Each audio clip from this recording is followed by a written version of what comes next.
오늘은 법성계의 네 번째 시간입니다. 개송은 일곱 번째 하고 여덟 번째 개송이 되겠습니다.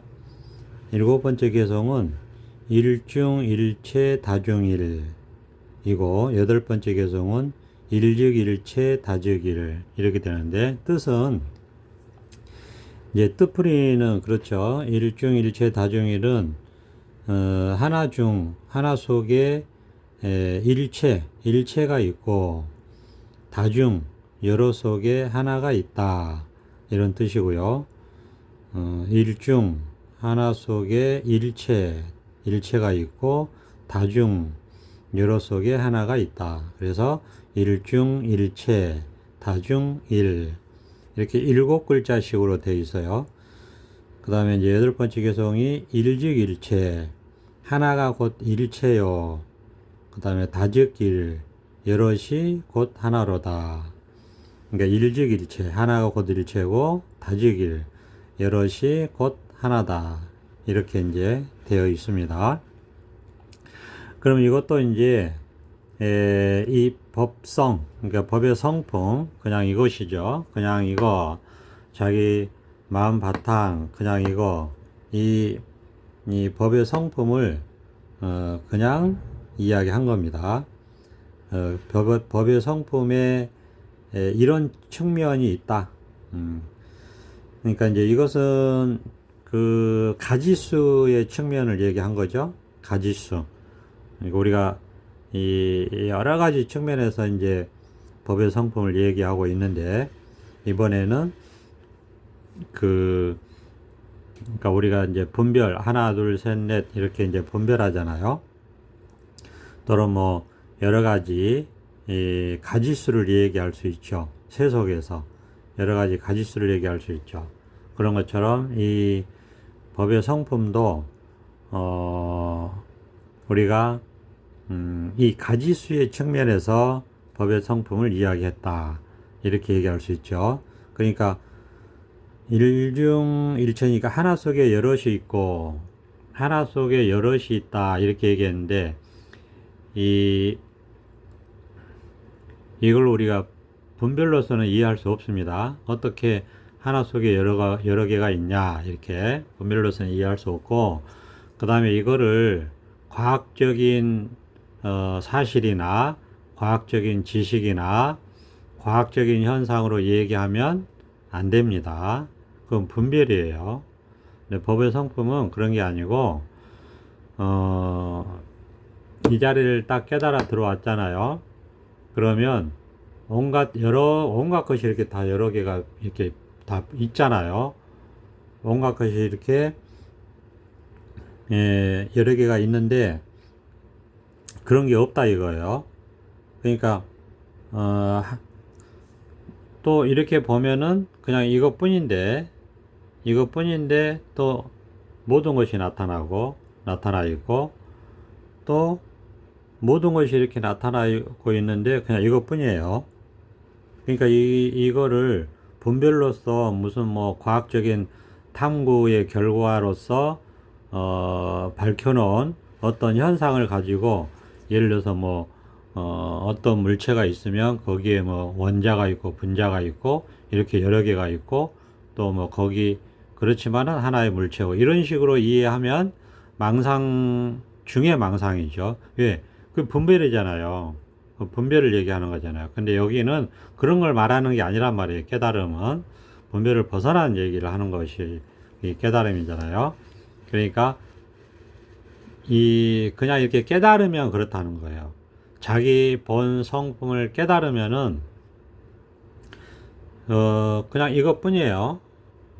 이것뿐이란 말이에요. 자기 본 성품을 깨달으면 그렇다는 거예요. 그런 측면이 있다는 거예요. 그냥 이것뿐인데, 이거 하나밖에 없어요. 이것뿐인데 또 보면 모든 게 다 여기에 있고, 그리고 또 모든 게 다 이렇게 있는데 보면은 또 이게 하나뿐이에요. 이걸 얘기하는 거예요. 그러니까 이제 더 깊이 들어가면, 예를 들어서 이게 하나가 곧 일체고, 그러니까 이게 전부고 여럿이 곧 하나다. 그러니까 모든 게 이렇게 있는데 이것뿐이고 이렇게 제가 늘 말씀을 드리잖아요. 그러니까 이 법성계를 보기 전에 이미 마음을 깨닫게 되면 이게 여기인데 그냥 이건데 여기에 다 있어요. 그러니까 하나 속에 전체가 있고 이렇게 말할 수 있죠.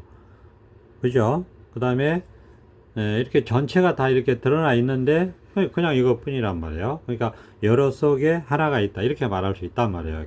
깨달아 보면 그렇다는 거예요. 깨달은 마음이 그렇다는 거예요.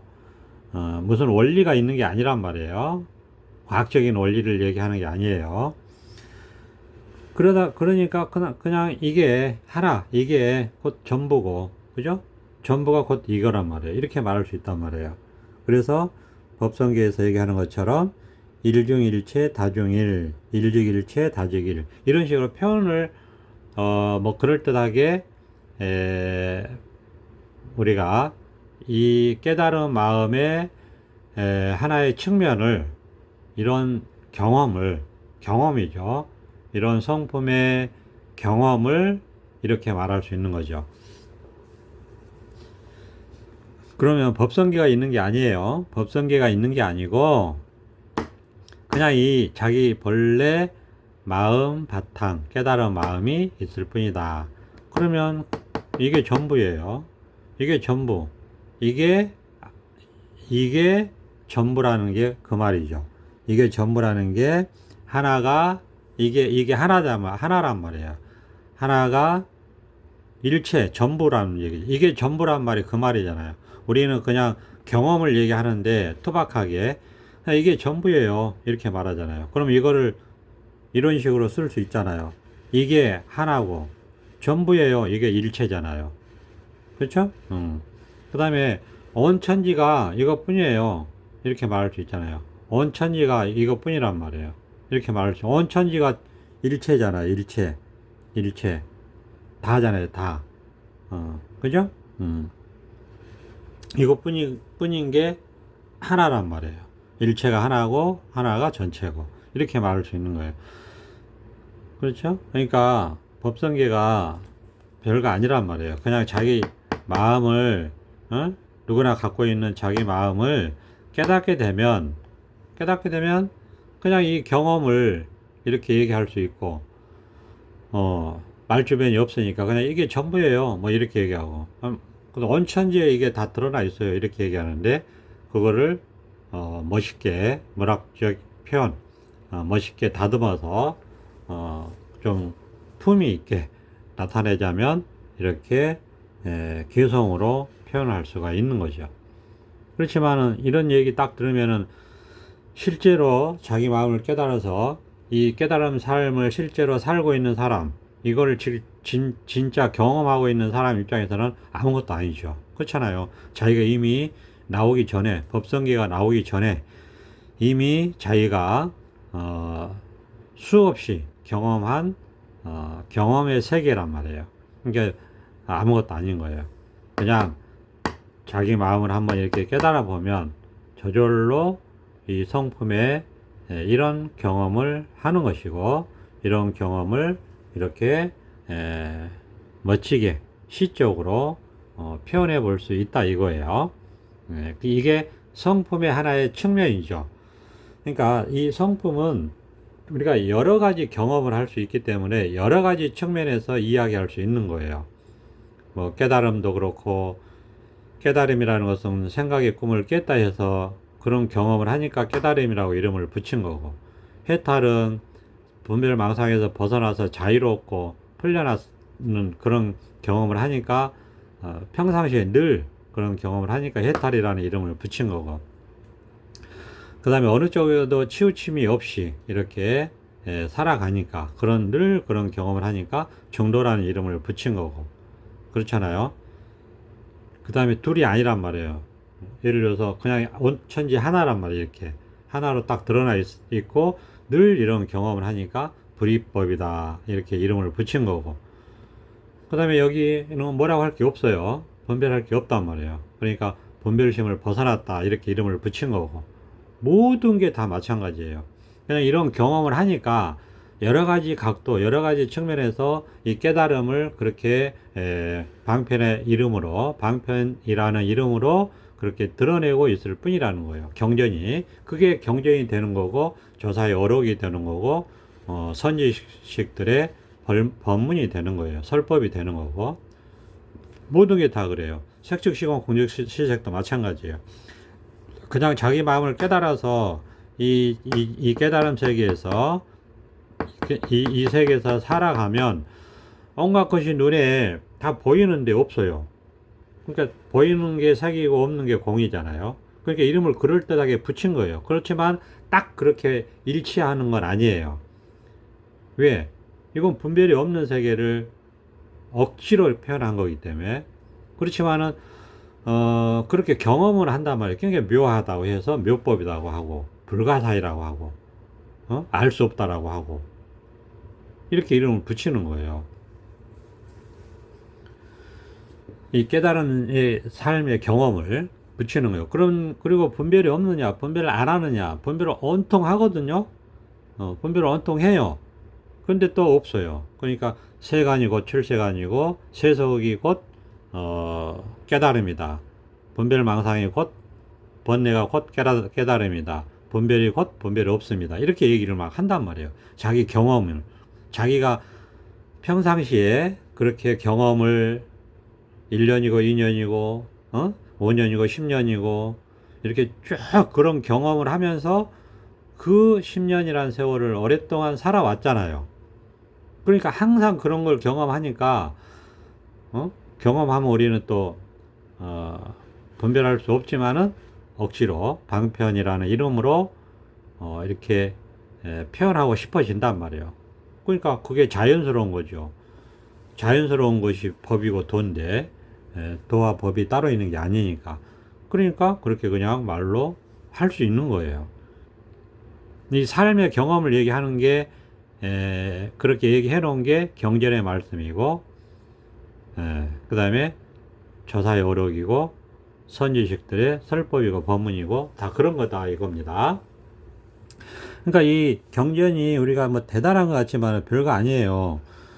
경험해 본 사람 입장에서는 별거 아니죠. 경험해 보지 못한 사람 입장에서는 알 수 없는 거예요. 그러니까 별거가 되겠죠.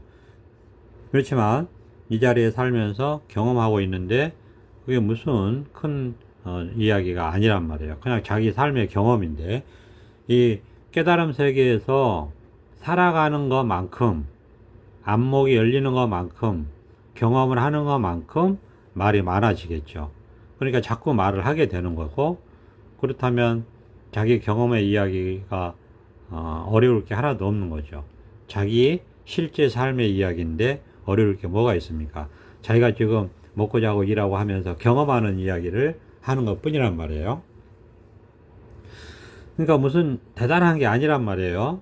그냥 자기 마음을 알 수 없는 이 마음을 깨달아 보면 이런 우리가 경이로운 삶을 우리가 살아갈 수 있는 것이죠. 참 희한한 삶이고 참 묘한 삶이다 이렇게 얘기할 수 있어요. 그러니까 우리가 이 자기 이 본성품을 깨닫지 못하면 반쪽만 살고 가는 겁니다. 반쪽 인생이에요. 그러니까 세속의 삶이 있고, 이 세속의 그러니까 이거 이렇게 이제 말할 수 없는 걸 또 얘기하다 보니까 말도 안 되고 이제 오해가 자꾸 생기는데, 세속의 삶이 있고 이 세속에 벗어나지 않고 사는 출세간의 삶이 있단 말이에요. 세속의 삶이 있고 출세간의 삶이 있어요. 근데 이게 둘이 아니란 말이에요. 세속의 삶이 있고 출세간의 삶이 있는데, 이 출세간의 삶은 분별을 벗어난 깨달음의 세계예요. 세속의 삶은 우리 생각의 세계고, 근데 이 생각의 세계에서, 즉 세속적인 생각의 세계에서는 그 어떤 권력과 명예와 부와 부귀영화를 누려도 그냥 반쪽 인생이에요. 반쪽 인생이란 말이에요. 이게 핵심이에요. 이 어떤 세속, 그러니까 우리가 그런 거 많이 보잖아요. 우리가 직접 경험을 하기도 하고, 그 다음에 간접 경험을 하기도 하고, 또 간접 경험 중에서도 과거의 역사의 기록으로 간접 경험을 하기도 하고, 그 다음에 지금 현재 삶 속에서도 뉴스나 이런 책이나 책을 통해서, 뉴스를 통해서 그런 경험을 하기도 하고 그렇잖아요. 어떤 경험이냐면 절대 권력을 가진 사람이라 하더라도 반쪽 인생을 살았다는 거를 죽기 전에 다 실토를 하잖아요. 다 실토를 합니다. 죽기 전에 다 실토를 해요. 그 다음에 절대 부를 이룬 사람들도 죽기 전에 다 실토를 합니다. 반쪽 인생이라는 걸 다 실토를 해요. 절대적인 인기를 누리고 절대적인 명예를 누린 사람들도 다 죽기 전에 실토를 합니다. 깨달음이 없다면 반쪽 인생이라는 거를 다 실토를 해요. 그런 게 다 기록에 남아있고 역사적으로 다 그런 게 남아있어요. 책을 읽어보면 다 남아있어요. 그리고 현재 우리가 경험할 수 있는 우리의 삶, 인생, 인생의 60이면 60, 80이면 80, 100이면 100, 인생의 삶을 살잖아요.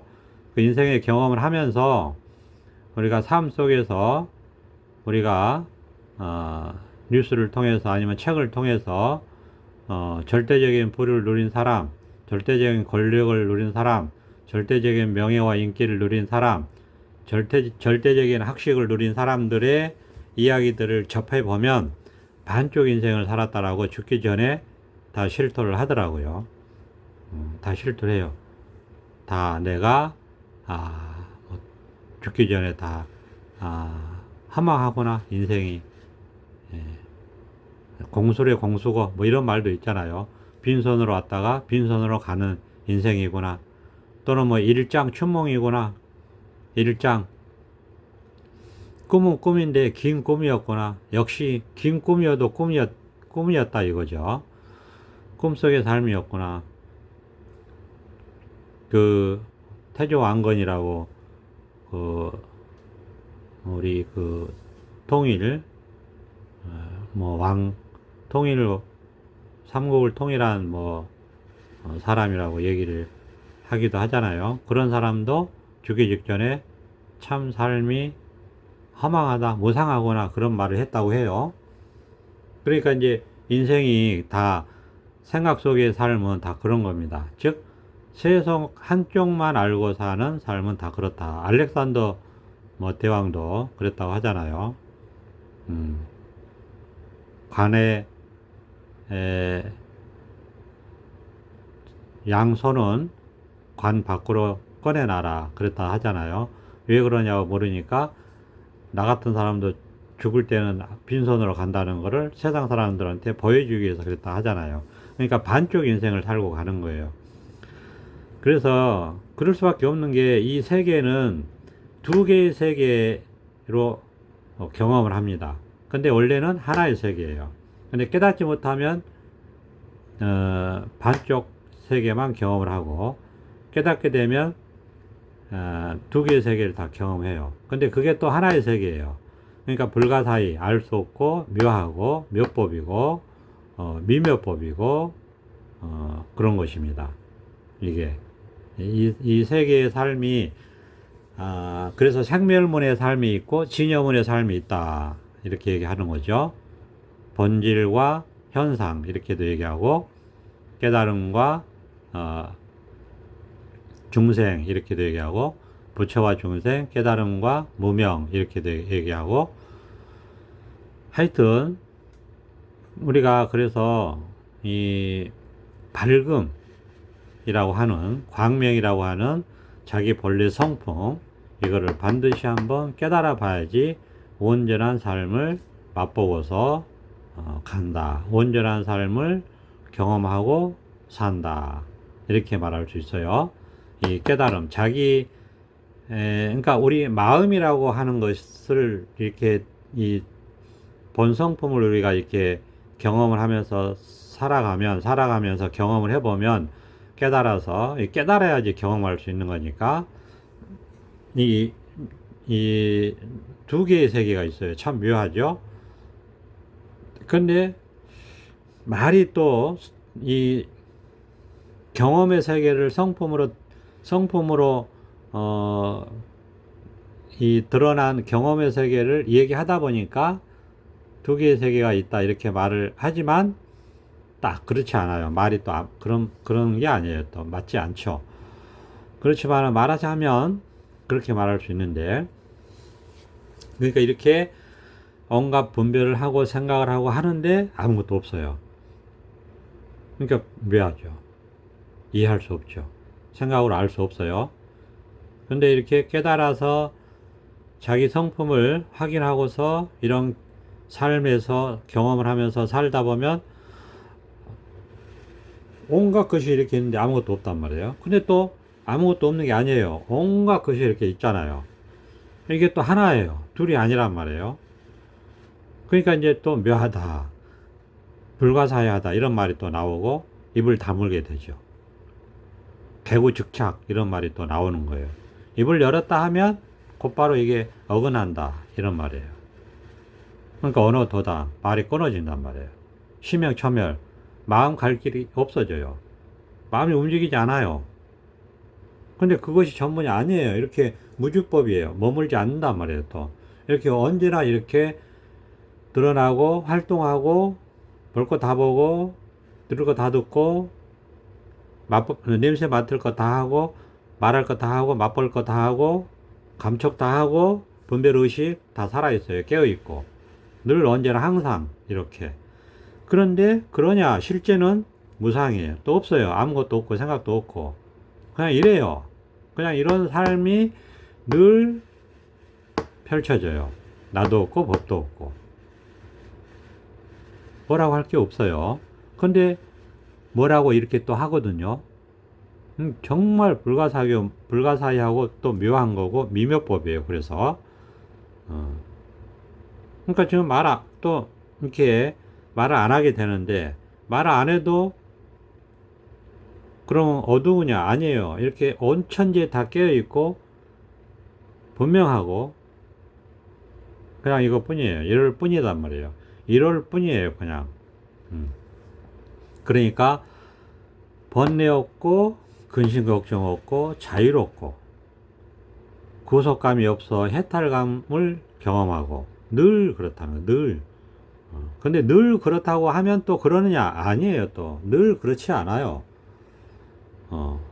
늘 그렇지 않아요. 또 망상도 할 때 있고 번뇌가 일어날 때도 있고 그 다음에 막 다툴 때도 있고 기분 나쁠 때도 있고 그런데 또 그러냐? 아니에요. 언제나 항상 고요하고 밝게 깨어있고 항상 늘 안정감이 있고 안락하고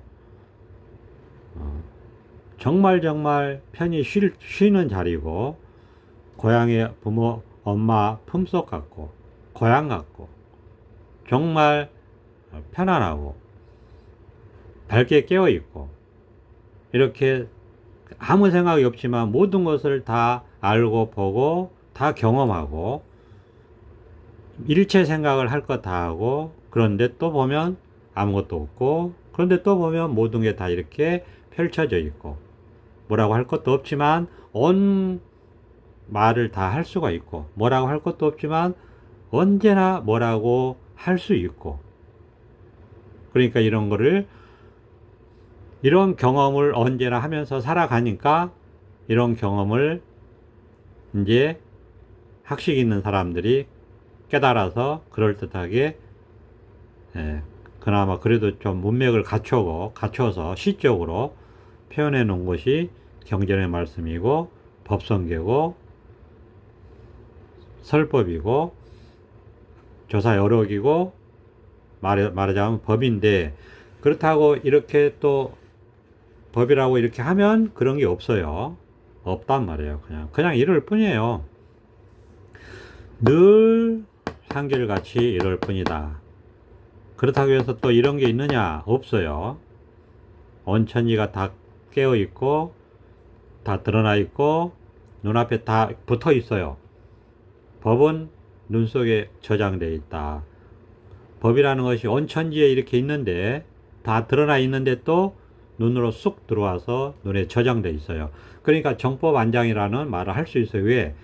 평상시에 자기가 이런 경험을 하니까 그럴듯하게 말을 만들어서 할 수 있단 말이에요. 왜? 그런 말을 듣고 이런 말을 듣고 그런 말은 이제 말 따라가지 말고 그런 말은 버리고 자기도 실제로 자기 마음이잖아요. 자기 마음을 깨닫게 되면 이렇게 살 수 있으니까 해탈해서 살 수 있으니까 자기 마음을 깨달아 보라고 이런 말을 듣고 말 따라가지 말고 말은 버리고 직접 이제 자기 마음을 한번 깨달아 보라고 이런 말씀을 드린다고 항상 말씀드리죠. 그냥 이것이다. 그냥 이것뿐이에요. 그냥 이 자리에서 한번 자기 마음을 깨달으면 됩니다. 그냥 이것이다. 그냥 이것뿐이다. 다른 거 없어요. 깨달을 때는 아무것도 필요 없어요. 그냥 이것이다. 그냥 이것뿐이다. 이거 하나만 꽂혀가지고 깨달을 때까지 이거에 꽂혀서 일단 깨달아야 돼요. 일단 깨닫게 되면 그 다음 문제는 그 다음 이야기고 그 다음 이야기는 굳이 이렇게 할 필요는 없는데 하게 되지만 왜? 자기가 깨달았으니까 이제 자기가 깨닫게 되면 자기 스스로 내면에서 지혜가 드러나서 전부 다 알게 된단 말이에요. 그러니까 자기가 다 깨달으면 알게 되는데 굳이 뭐 하려고 얘기합니까? 얘기할 필요가 없는 거죠. 그렇지만은 경험을 이렇게 얘기해 놓으면 또 발심하는 데 도움도 되고 또 공부하는데 경험 먼저 한 사람의 이야기가 또 도움도 됩니다. 그러니까 이런 얘기를 이렇게 조금씩 말씀드릴 뿐이죠. 어쨌든 아직 그 자기 마음을 깨닫지 못한 사람은 이 깨달으는 게 급선무고 이 깨달음 외에는 아무것도 생각하고 말할 필요도 없고 생각할 필요도 없고 뭐 뭘 할 필요도 없어요. 무조건 깨닫는 게 전부다. 일단 깨닫고 보는 겁니다. 일단 깨닫고 보는 거예요. 그냥 이것에서 꽂혀서 그냥 여기서 한번 깨달으면 돼요. 뭔지 몰라요. 그냥 깨달을 수는 있어요. 그렇지만 깨닫게 되면 모르는 게 없다. 몰라도 모르는 게 없이 돼요. 자, 그냥 이것이다. 여기서 한번 깨닫는 게 급선무다. 이런 말씀을 드립니다. 오늘은 여기까지 하겠습니다. 감사합니다. 보선합장.